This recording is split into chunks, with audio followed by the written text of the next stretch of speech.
So I'm in the thick of my counseling journey right now, and the topic at hand currently is grieving.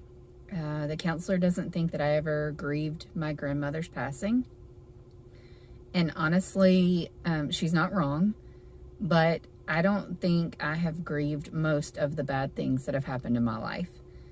And there's a reasoning behind that. It's not because I can't or because I didn't want to. It was that I had to kind of push my stuff aside and push my stuff down. So my homework this week was to do a journaling exercise in dealing with grief. And the prompt that the exercise that my counselor provided to me gave was, the hardest part of losing blank is. So I only had to do 2 journal entries this 2-week session, like 2-week period. I chose to do 3. The first one was the loss of my grandmother, and I journaled about that. The second one was the loss of my marriage. I haven't journaled that one yet, and the reason is I do feel like I grieved that. I don't feel like I had a choice in grieving that, just because there were so many things that changed from that. I went through a dark time. I had some strong emotions, and so I'm going to journal that before the end of the week this week. But I wanted to focus on the other 2 things that seemed like bigger issues in my life. The first one was the passing of my grandmother. And the third one, the one that I just journaled about recently, is the loss of my childhood and my innocence. I grew up early. I was still a child when I had to start thinking like and acting like an adult. So I lost my childhood. I didn't feel like I really got a childhood. And I lost several things in that. So, I am not sharing this journal entry with any of you to like point fingers, place blame, get the poor me from anybody. I am sharing this because I didn't realize how big of an issue this was for me and what all I feel like I lost out of this. And I know that there are some of you out there who probably had some similar experiences and maybe had to grow up quickly. And I want you to hear what I uncovered, and I want to encourage you to do this for yourself. Journal for yourself and grieve what you've lost.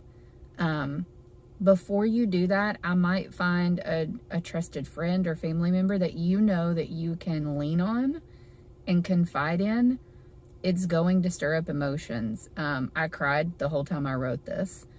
And you need that person in your life that you can go to and say, here's what I'm dealing with. Here's what I'm processing. I just need somebody to listen, and I need to know somebody is there. So here it goes, the journal entry. If you don't want to listen to this all, now would be the time to stop the video. All right, week 1, entry 3.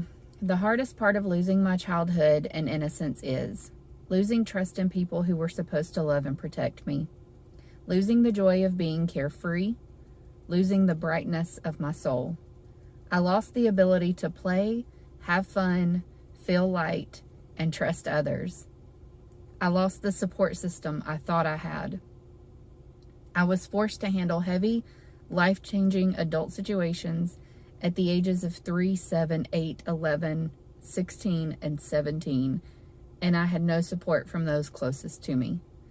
They were handling the same or their own situations or avoiding them and were not available to love me, comfort me, tell me I was okay, or try to right the wrongs. In fact, in some cases, I became the caretaker for them. Instead of the adult being responsible and caring for the child, it was the child caring for the adult. I was directly affected, changed, and damaged by emotional, mental, and physical abuse and neglect on many occasions. In those moments, there was no one I could turn to, and I did not know how to process those things, to grieve them. Between not having support and having to be the one to provide it to others, I had to shut it off and stuff it down for myself. I didn't know how to properly handle it, nor did I have time to worry about myself. I felt robbed of my childhood, robbed of a supportive family, robbed of love, robbed of trust, robbed of hope and innocence, robbed of joy, robbed of connection, robbed of protection, robbed of my own value, and robbed of having a healthy love relationship with a partner. To the little girl who used to walk around with a bright blazing fire full of hope and questions, I'm sorry the people in your life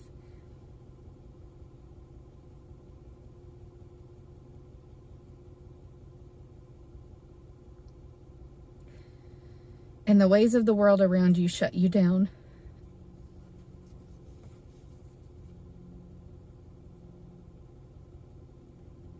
And smothered your fire.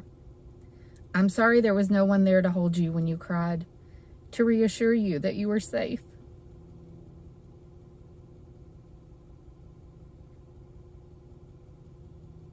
And to make sure you were protected.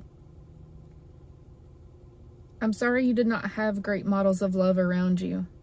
I'm sorry you felt and carried the weight of everyone else's worries and fears around on your shoulders, and that you had to aid others even when your own needs were ignored or brushed over. I'm sorry you grew up into a hurt, lonely, overgiving, and extremely self-reliant person because of all of that. I'm sorry that it's taken between 25 and 35 years for you to finally be at a place where you can properly grieve this loss. I'm sorry that the majority of your life has been filled with disappointment, pain, rejection, and loneliness. You're not alone anymore. You are safe, valued, and loved.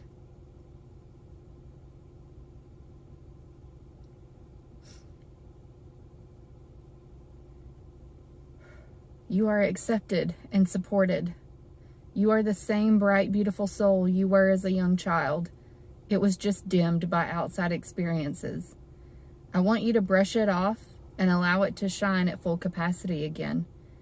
You are such a unique, kind, and loving soul. And when you let your light shine, you brighten the world for others and let them know it's safe to let theirs shine too. You don't have to fit into a box, hide in the background, or blend in with the crowd. You were created to stand out. So shine and sparkle like the beautiful jewel you are.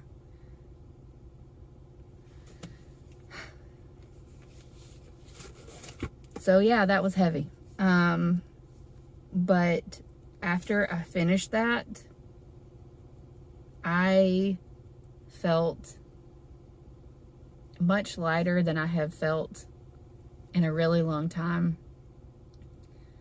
And it helped me understand who I am, how I got here, and that it's okay that I had to be one person to survive, and that I learned one way. But now it's time to learn a different way and to care for me and to provide the love and support for myself that I don't feel like I got when I was young.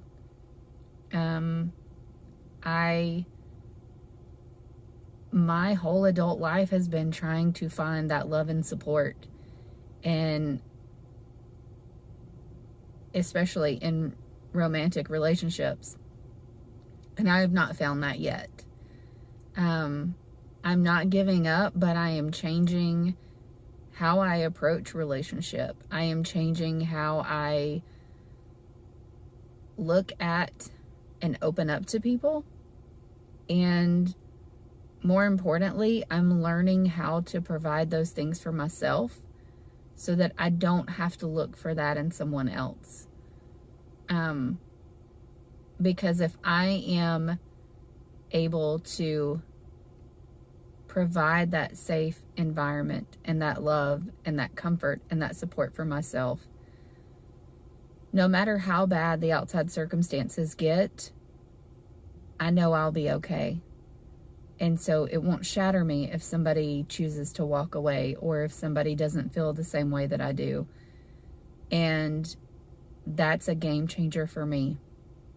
That is what is going to allow me to move forward and fulfill the path that I want for my life, no matter who is in it with me, no matter what challenges come up, no matter how hard it gets.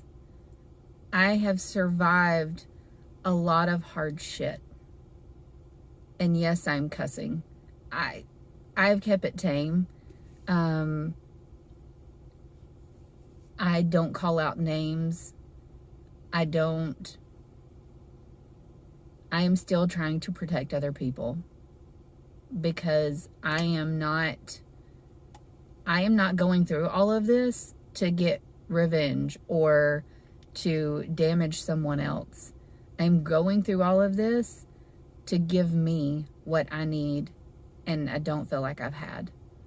I'm grateful that I have good relationships with my parents now as an adult, and I know that they're there for me, and they love me, and they support me in every way, and I can talk to them even about these hard things.